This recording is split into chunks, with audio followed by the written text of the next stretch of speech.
The state of Africa is a scar on the conscience of the world. Face à la mondialisation de la pauvreté, les pays riches commencent enfin à se réveiller. Pendant des années, ils sont restés sourds, même aux cris d'alarme lancés en 1999 par la Banque mondiale. Il existe un problème de gens porteurs de bombes ou de poison. Le terrorisme est une nouvelle forme de conflit qui peut nous frapper n'importe où.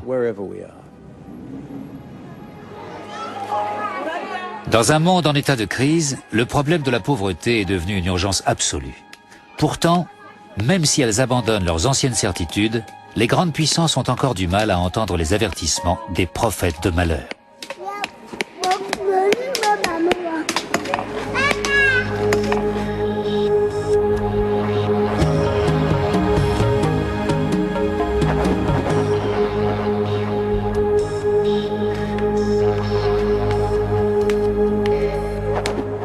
Mary Agekum est assise sur de l'or, mais elle n'en tire aucun profit.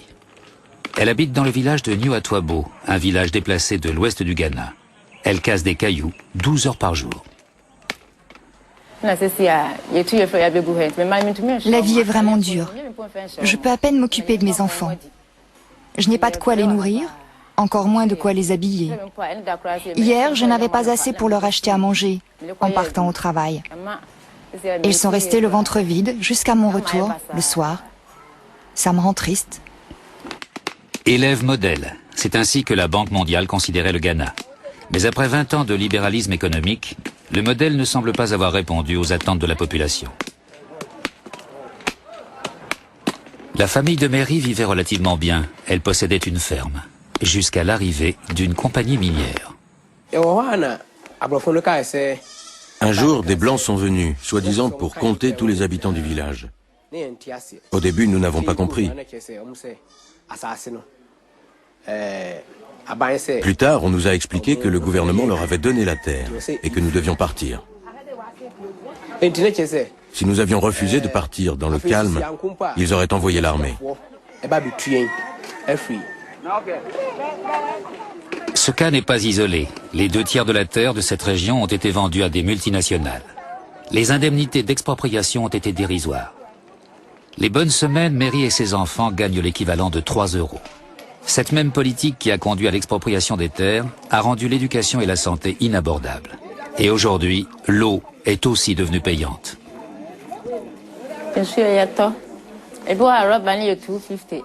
Nous devons acheter notre eau. Le prix d'un seau d'eau varie. Quand je n'ai pas assez d'argent, nous l'achetons à crédit et payons après avoir gagné suffisamment d'argent. Nous payons aussi pour utiliser les toilettes. Parfois, quand je ne peux pas payer, je demande aux gardiens d'y aller gratuitement. Et quand je les ai trop sollicités, je vais dans la nature. Cette pratique est appelée la récupération des coûts. L'application de cette politique était l'une des conditions imposées par la Banque mondiale et le FMI en échange des prêts accordés. Vue d'Accra, la capitale, cette lutte quotidienne pour satisfaire ses besoins vitaux semble moins cruciale. Vous voyagez souvent dans le pays? Raisonnablement. Vous parlez aux gens ordinaires, ceux qui ne sont ni ministres ni conseillers économiques? Très souvent. Vous allez dans les villages, vous parlez avec ceux qui doivent payer pour l'eau, pour les toilettes, qui n'ont pas été indemnisés suite à leur expropriation. Vous essayez de me mettre en colère? Je ne me mettrai pas en colère, je resterai calme parce que vous me provoquez et vous insinuez... Non, j'essaie simplement... Vous insinuez que je passe mon temps dans une tour d'ivoire et que j'ignore tout de la réalité du pays. C'est faux. Je ne connais pas de villages qui doivent payer. Et si c'est vrai, qui fait payer les gens pour aller aux toilettes? J'ignore de quoi vous me parlez. En revanche... Le village de New Atwabo. Ok, et qui fait payer qui? Les pauvres doivent payer pour tous les produits de base. Beaucoup de Ghanéens n'ont jamais eu accès à l'eau potable. La gestion de la compagnie publique de l'eau a été désastreuse, mais là n'est pas la question. Azara Issa n'a pas l'argent pour acheter de l'eau potable. Selon les plans du FMI et de la Banque mondiale, c'est aux populations de financer leur approvisionnement en eau, avant privatisation de la compagnie nationale. Et pour séduire les investisseurs étrangers, le prix de l'eau a doublé.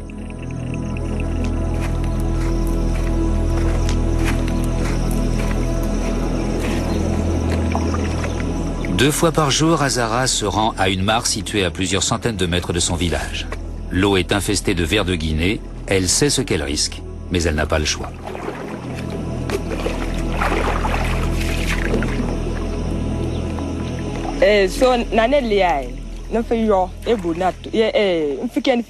Notre manque d'argent explique pourquoi nous utilisons cette eau. L'argent qui pourrait payer l'eau du puits sert à acheter de la nourriture, comme le cacao pour notre petit déjeuner. C'est comme ça depuis que nous ne pouvons nous permettre d'avoir les deux. Pour nous, il vaut mieux acheter de la nourriture et d'autres produits et aller chercher de l'eau gratuite, parce qu'avoir de l'eau potable sans nourriture ne sert à rien.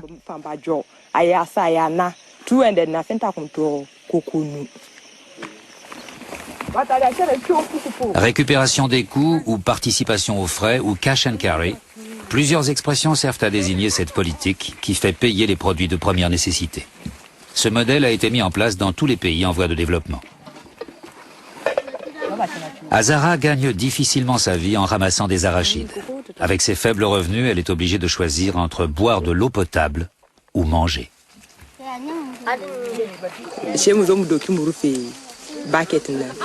Nous recouvrons notre seau avec une toile pour filtrer l'eau et éviter les maladies.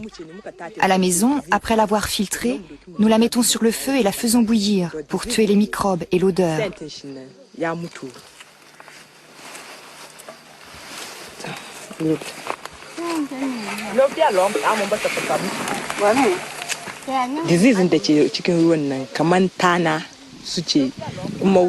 Les maladies contenues dans l'eau viennent des tiques. D'autres organismes se fixent aussi au corps de l'homme et boivent son sang.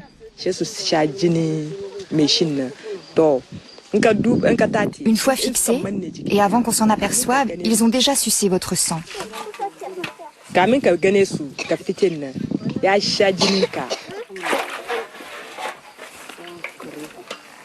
Si elle le pouvait, elle utiliserait de l'eau potable. Ce n'est pas une question d'ignorance, mais de moyens.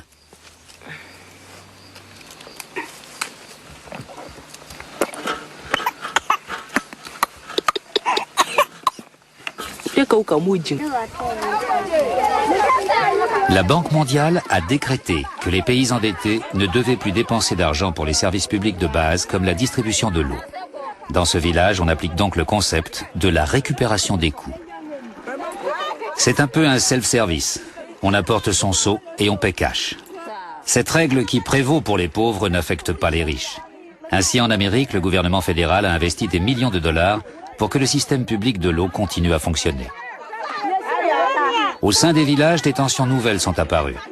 Ici, une femme quémande de l'eau potable à ses voisins parce qu'elle ne peut pas payer, ce qui provoque une dispute.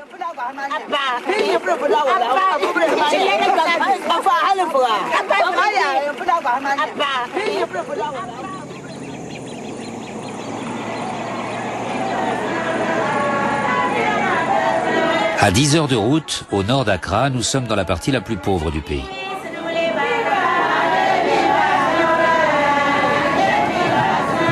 Cette région était le grenier à riz du Ghana. Elle fournissait du travail et de la nourriture en abondance. Les politiques de la Banque mondiale ont tout changé.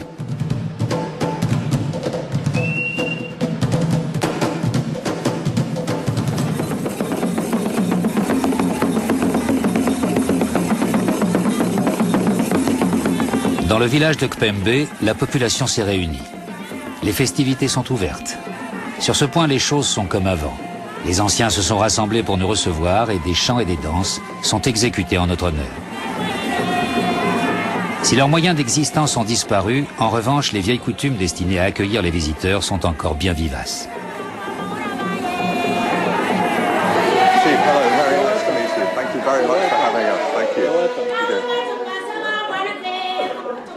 Le chef est entouré de sa cour, mais même s'il respecte la tradition, les esprits bougent. Une nouvelle conscience politique émerge, elle conteste le nouvel ordre économique. Vous cultiviez le riz, vous possédiez plusieurs centaines d'hectares de rizières dans la vallée de Katanga. J'étais un des plus riches producteurs de riz du Nord. À cause du changement de politique, je n'existe plus. J'employais beaucoup de gens à la ferme, ici, dans la vallée de Katanga. Qu'est-il arrivé à la production de riz local? Cultivez-vous toujours du riz? Qu'est devenue la grande ferme que vous possédiez? La production locale a quasiment disparu. Quand le Ghana subventionnait les engrais et les semences, les machines étaient disponibles et donnaient du travail à tous. C'était presque le plein emploi, même pour les jeunes filles. Même le week-end, les étudiants venaient travailler dans les fermes, ce qui leur permettait de se consacrer la semaine à l'école. Mais avec l'effondrement de la culture du riz, on ne peut rien faire. Sauf partir dans les villes du Sud, chercher du travail, mais il n'y en a pas. Les gens reviennent alors à moitié morts de faim. Parce qu'ils sont allés en ville, ils sont affamés, n'ont pas de bon boulot, ils reviennent atteints de paludisme ou d'autres maladies. Maintenant, nous devons acheter notre riz. Un demi-sac de riz, 50 kilos, coûte 300 000 cédis. La politique du FMI est très négative et affecte dramatiquement toute la région. Notre niveau de vie est tombé très bas. On nous sort des chiffres, le Ghana fait ceci, fait cela. Nous n'en voyons pas les effets sur la population. Le Ghana dépense maintenant 100 millions de dollars par an pour importer du riz de pays comme les États-Unis. La suppression des subventions à l'agriculture locale s'est donc accompagnée de la suppression des barrières douanières. Cette économie de marché, dans sa forme la plus pure, est une sorte de darwinisme économique. La sélection naturelle passe par la survie du plus fort. On a demandé au Ghana d'orienter sa production sur 2 matières premières d'exportation, l'or et le cacao, et de laisser tomber le reste. Simple variation sur un thème remontant à l'ère coloniale.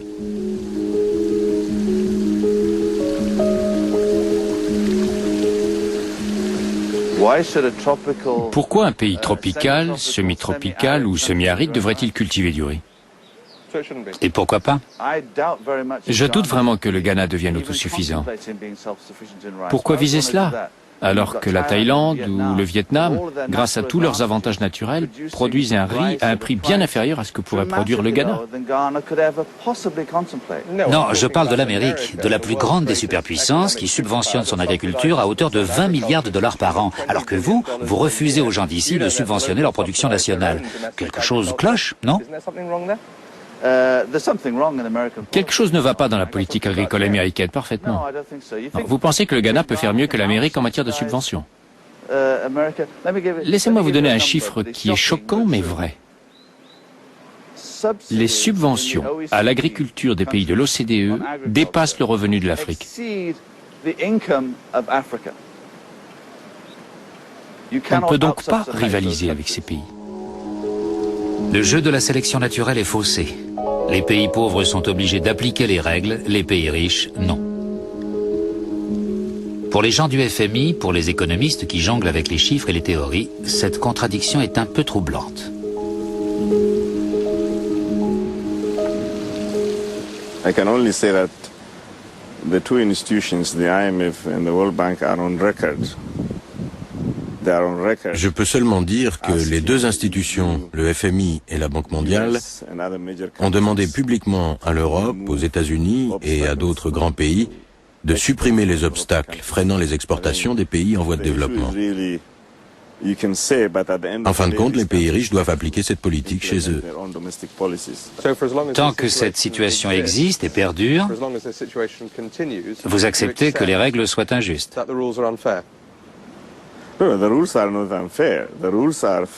Les règles ne sont pas injustes, elles sont justes. Les pays doivent les appliquer. C'est donc la situation qui est injuste.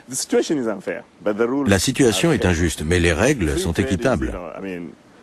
Le libre-échange, tout ce qui contribue au libre-échange est juste.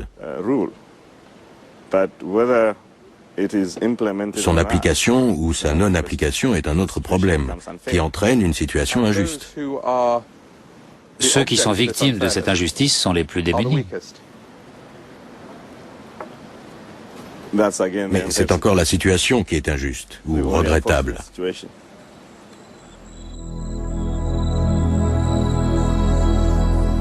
La situation est tellement désespérée que personne ne prend ses responsabilités. Les institutions blâment les gouvernements qui n'appliquent pas ce qu'elles prêchent. Les gouvernements blâment les institutions de prêcher des choses fausses.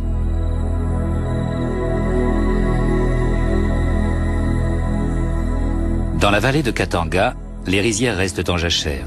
Il n'y a plus ni travail ni emploi, et les biens de première nécessité manquent. Le même scénario se répète dans d'autres pays. Une nouvelle génération de militants est née. Yao Graham dirige The Third World Network. Il vit au Ghana, mais il voyage à l'étranger pour mesurer les effets de la politique de la Banque mondiale. If you work it through in terms of the benefits, that very small input from the central government. Si on parle en termes de bénéfices, une toute petite contribution du gouvernement a permis de créer un dynamisme dans l'économie locale, d'arrêter l'exode rural des jeunes à la recherche de travail alors qu'il n'y en a pas en ville, de maintenir la dignité des gens, leur capacité de faire des choses et de subvenir à leurs besoins.